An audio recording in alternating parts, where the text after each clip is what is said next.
kita memang ada tempoh dalam masa 60 hari. Ada tempoh 60 hari untuk kita batalkan balik perkara ni. Jadi sekarang dalam tempoh 60 hari ni, ini bukan tugas ahli parlimen saja. Ini bukan tugas majlis raja-raja saja. Ini bukan tugas penjawat awam saja. Ini tugas kita rakyat Malaysia ni untuk desak supaya semua ahli parlimen ini bertindak segera batalkan perjanjian ini. Semua. Seluruh rakyat Malaysia, Melayu, Cina, India, Sabah, Sarawak, kita semua kena bersuara, bercakap, desak batalkan perjanjian yang menggadai kedaulatan negara ni.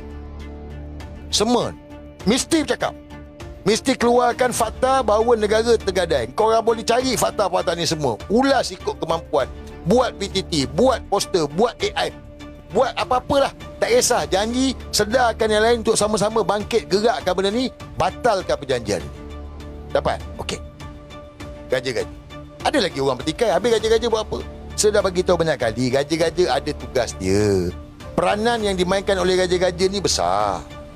Tapi kita kena gerak dulu. Kalau kita tak bergerak, kau takkan nak agakkan gaja-gaja. Habis kita buat apa? Oh, kita duduk je. Tunggulah. Mana boleh macam itu? Ni negara kita. Takkanlah negara kita ni kita biar je.